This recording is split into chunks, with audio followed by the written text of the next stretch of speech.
ராஜ்யத்தோட அரசனுக்கு ஒரு பெண் குழந்தை இருப்பா. அவளோட பேரு கோல்டன் ஹேர். ஒரு கிறிஸ்மஸ் அன்னைக்கு கோல்டன் ஹேர் அவங்க அம்மா கிட்ட கிறிஸ்மஸ் ஸ்டாரை நம்ம வீட்டுக்கு கொண்டு வர முடியுமான்னு கேட்பா. அதுக்கு அவங்க அம்மா, கிறிஸ்மஸ் ஸ்டார் எல்லாருக்கும் பொதுவானது, ஆனா நீ முழு இதயத்தோட அதை நம்பினா அது கண்டிப்பா உனக்கு சொந்தமாகும்னு சொல்லிட்டு ஒரு ஹார்டின் லாக்கெட்டை அவளுக்கு போட்டு விடுவா. அரசனோட தம்பிக்கு அந்த ராஜ்யத்தை ஆளணும்னு ஆசை இருக்கும். அதனால அரசனுக்கு வாரிசு இல்லாம ஆக்கணும்ட்டு ஒரு சூன்யக்காரி கிட்ட உதவி கேட்பான். அவளும் ராஜ்யத்துல பாதி கொடுத்தா உதவி செய்யறதா ஒத்துக்குவா. சரின்னு சொல்லி அவன் போய் கோல்டன் ஹேர் கிட்ட, நீ கிறிஸ்மஸ் ஸ்டாரை பாக்கணும்னா காட்டுக்குள்ள போகணும்னு சொன்னதால அந்த குட்டி பாப்பாவும் யார்கிட்டயும் சொல்லாம காட்டுக்குள்ள போயிடும். அங்க இருந்த சூன்யக்காரி கோல்டன் ஹேரை மறைய வச்சிருவா. அரசனும் தான் பொண்ணை எல்லா இடத்துலயும் தேடி பார்ப்பான், கிடைக்கவே மாட்டா. பொண்ணு காணா போன சோகத்துல ராணியும் செத்துடுவா. இதுக்கு கிறிஸ்மஸ் ஸ்டார் தான் காரணம்னு சொல்லிட்டு அரசன் அந்த ஸ்டாரை சபிச்சிடுவான். இதனால கிறிஸ்மஸ் ஸ்டார் அந்த ராஜ்யத்துல இருந்தே மறைஞ்சிரும். ராஜ்யத்துல இருக்க ஃபார்ச்சூன் டெல்லர் கிறிஸ்மஸ் ஸ்டார் எப்ப கிடைக்குதோ அப்பதான் கோல்டன் ஹேரும் கிடைப்பான்னு சொன்னதால அரசனும் 10 வருஷமா அந்த கிறிஸ்மஸ் ஸ்டாரை தேடுவான். ஆனா கிடைக்கவே கிடைக்காது. அதே சமயம் திருட்டு தொழில் செய்யற ஒருத்தி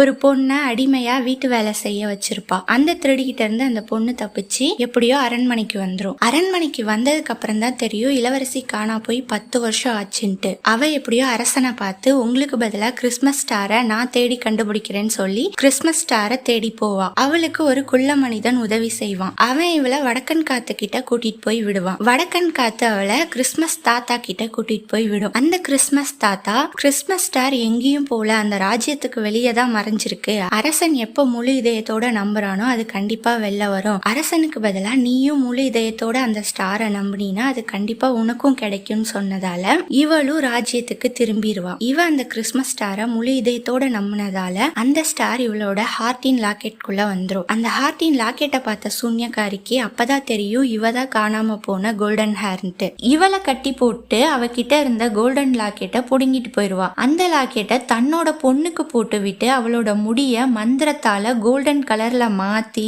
அரசனோட தம்பி கிட்ட இவதான் காணாம போன கோல்டன் ஹேர்னு போய் ராஜா கிட்ட சொல்லுன்னு சொல்லி அனுப்புவா. அவனும் ராஜா கிட்ட போய் இவதான் காணாம போன கோல்டன் ஹேர்னு நம்ப வச்சிருவான். கரெக்டா அந்த டைம்க்கு உண்மையான கோல்டன் ஹேர் அரண்மனைக்கு வந்து ராஜா கிட்ட, இவதான் கோல்டன் ஹேர்னா கிறிஸ்மஸ் ஸ்டார் எங்க, இவ போய் சொல்றா, அவ கழுத்துல இருக்க லாக்கெட் என்னோடது அப்படின்னு சொல்லி அந்த லாக்கெட்டை வாங்கி அதுல இருந்து கிறிஸ்மஸ் ஸ்டாரை வெளில விடுவான். அதை பார்த்த அரசன், அப்ப நீதான் என் பொண்ணான்னு சொல்லி அவளை கட்டி அணைச்சு சந்தோஷப்படுவான். அவனோட தம்பியையும் சூன்யக்காரியையும் சிறையில அடைச்சிருவான். திருப்பியும் கிறிஸ்மஸ் ஸ்டார் அந்த ராஜ்யத்துல தெரிய ஆரம்பிக்கும். அதை பார்த்த மக்கள் எல்லாரும் சந்தோஷப்படுவாங்க.